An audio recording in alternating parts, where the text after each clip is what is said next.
네, 이어서 최근 주목되고 있는 리튬주와 철강주 투자 포인트 확인해 보도록 하겠습니다. 오늘은 김윤상 하이투자증권 연구위원 나오셨습니다. 어서 오세요. 네, 안녕하세요. 네, 지난주 이 유럽의 핵심 원자재법 초안 공개 이후에 미국에 이어서 유럽도 이제 광물 탈중국화에 나선 모습인데 이 리튬이라든지 영양, 가격 전망 어떻게 바라보십니까?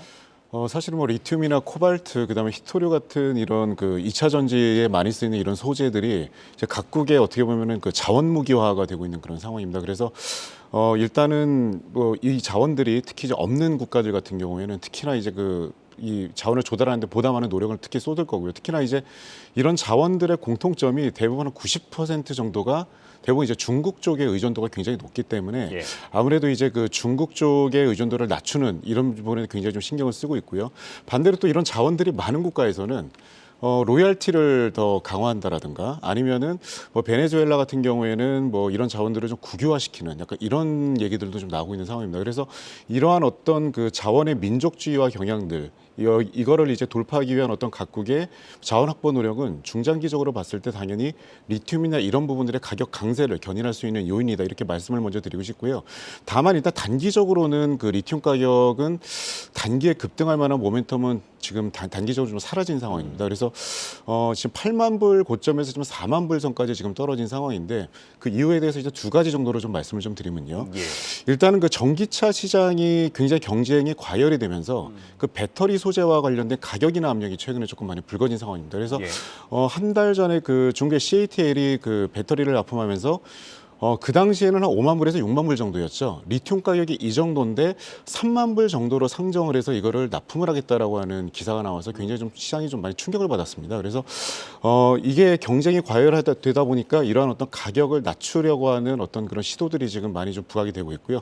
그다음에 두 번째는 얼마 전에 그 앨런 머스크가 이제 테슬라 인베스터 데이에서 우리 사람들은 모든 광물의 매장량은 시간이 갈수록 줄어들 걸로 그렇게 생각을 하고 있는데 실제로는 찾아보니까 굉장히 좀 많더라. 좀 이런 얘기를 하면서 실제로 리튬이나 이런 자원의 공급 그 부족 우려는 그렇게 과하지 않을 거다라고 하는 얘기를 좀 했습니다. 그래서 단기적으로는 이런 부분 때문에 약간 약세를 보일 수는 있겠지만은 전방의 어떤 양호한 수요라든가 아까 말씀드렸던 자원 민족주의 경향 이런 부분을 감안하면은 리튬 가격은 어쨌든 중기적으로 굉장히 나쁘지 않을 걸로 이렇게 좀 보고 있습니다. 네. 그렇다면 이 리튬주에 이어서 철강주 관련해서도 한번 여쭤보도록 할게요. 지난달만 해도 가파르게 상승을 했던 철강주가 최근 들어서 주춤하는 모습을 보이고 있는데 그래도 이 중국 리오프닝 기대가 아주 유효하다고 봐도 될까요? 현재 중국의 상황은 생각보다 나쁘지는 않습니다만은 이제 그 최근에 이제 뭐 투자바 여러분들이 경험하시는 그것도 매크로 우려가 이제 서서히 좀 전이되고 있다라고 좀 보시면 될 것 같습니다. 그래서 지금은 나쁘진 않지만은 향후에는 약간 모멘텀이 둔화가 될 걸로 그렇게 예상을 하고 있습니다. 그러니까 지금이 좋다라고 하는 거는 사실은 이제 투자가분들께서도 여러 번 그 지표를 통해 확인을 하셨을 텐데 첫 번째는 그 한 달 전이죠. 그 중국의 PMI가 굉장히 좋게 나왔고 그 다음에 저희가 이제 중국 경기를 대별한다라고 하는 그 BDI 그 건화물 운임 지수도 굉장히 좀 큰 폭으로 상승을 했었고요.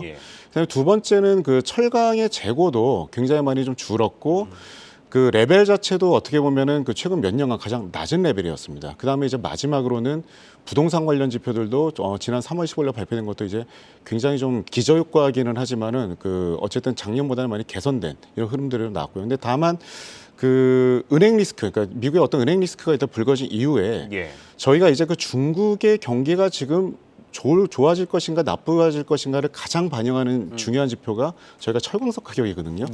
왜냐하면 이제 중국이 전 세계 물동량의 70%를 점유하고 있는 커머더티라서 그런데 사실은 그 이후에 철광석 가격이 조금 밀리기 시작을 했습니다. 그래서 어느 정도는 그 매크로 우려가 좀 전이되는 단계다 이렇게 좀 보고 있고요. 그다음에 중국의 리오프닝이 어느 정도 지금 효과를 보고 있지만은 이런 매크로 상황과는 별도로 중국이 과연 추세적으로 부양 때문에 좋아질 수 있을 것인가라고 하는 부분에 대해서는 사실은 그 최근에 미분양 주택이 줄지 않고 있습니다. 중국의 경우에도. 그래서 어떤 그 특히 이제 그 중국의 부동산으로 대별되는 이 부양 정책이 미분양 그 주택 수를 줄이고 이에 따라서 이제 부동산 개발 업체들이 추가적으로 이제 그 건설에 나서서 철강 수요가 늘어나는 이런 어떤 선순환으로 이어질 거에 대해서는 아직은 조금 확인이 필요하다 이렇게 좀 보고 있습니다. 결국에는 좀 중국 관련해서는 조금 더 지켜봐야 될 것 같은데 뭐 어쨌든 이 튀르키예 복구가 이제 본격화가 되면서 이 세계 고철 가격도 상당히 올랐단 말이죠. 그렇게 됨으로써 이 철강주 모멘텀이 될지 국내 철강 업계는 좀 긍정적으로 작용은 할 수 있을까요? 스크랩 가격이 오른다라고 하는 거는 분명히 국내 철강업체 실적이라든가 주가에는 긍정적인 요인이긴 합니다만은 예. 좀 전에 말씀드렸던 그 매크로적인 우려로 인해서 이게 계속적으로 오를지에 대해서는 굉장히 좀 불확실한 부분은 좀 있습니다. 사실은 그 튀르키예가 지진 복구 때문에 어쨌든 그 철강 공장이 이제 최근에 다시 가동을 시작을 했고 예. 이제 스크랩을 다시 수입을 하기 시작을 하면서 이제 스크랩 가격이 최근에 좀 많이 올랐는데 사실은 이런 부분은 양날의 검입니다. 무슨 얘기냐면은 저희 그 터키가 그러니까 튀르키예가 이제 스크랩을 많이 수입을 하면서 스크랩 가격은 오를 수는 있겠는데 튀르키예 철강사들의 생산량이 올라가면서 예. 제품의 공급량은 조금 늘어난다라고 하는 그래서 약간은 가격을 하락시킬 수 있는 요인으로 작용하는 그런 단점은 조금 있습니다. 근데 이제 분명히 그런데 그 스크랩 가격이 상승하는 이런 요인은 이거 어떤 그 터키 자체 수급 요인도 있지만은 스크랩을 많이 사용하는 어떤 미국의 어떤 인프라 투자와 관련된 어떤 기대감에 따른 어떤 수요 증가분들. 그다음에 뭐 약간은 지금 모멘텀이 둔화되기는 했지만은 뭐 중국발 모멘텀 때문에 스크랩 가격이 많이 폭등을 했었고.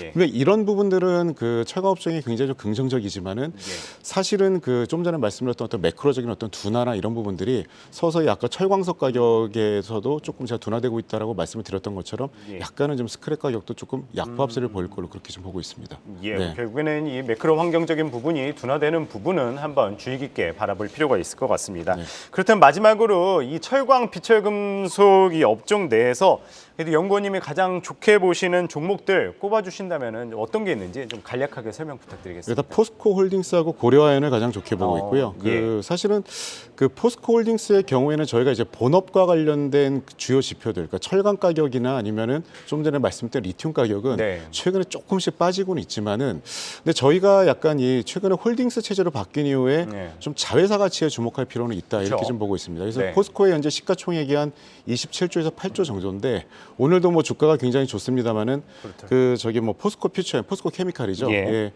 시가총액이 어느덧 20조까지 올라왔고 포스코가 일단은 60%의 지분을 가지고 있고요. 예. 그다음에 포스코 홀딩스의 이제 기타 자회사들 리튬 부분의 가치들, 그다음에 이제 리사이클링과 관련된 회사들의 가치들.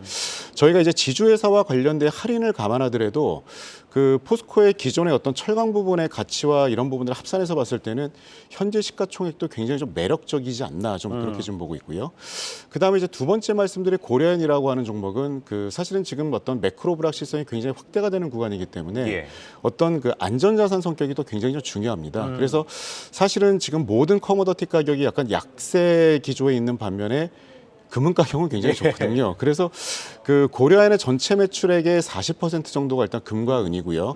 그다음에 고려아연이라고 하는 회사의 이익 구조가 비철금속 가격이 빠지더라도, 그러니까 고려아연의 주력 생산 품목 가격이 빠지더라도 원달러 환율이 올라가면서 이를 상쇄하는, 그러니까 굉장히 매크로 환경이 안 좋은 상황에서의 굉장히 이익이 굉장히 안정적으로 유지되는 그런 예. 어떤 구조를 갖고 있기 때문에 아마 투자가들이 굉장히 불확실성 속에서 굉장히 좀 편한 그런 종목으로 저는 그렇게 생각을 하고 있습니다. 네. 예, 알겠습니다. 포스코홀딩스와 고려아연까지 살펴봤습니다. 오늘은 김윤상 하이투자증권연구원 말씀 들어봤습니다. 고맙습니다. 네, 감사합니다.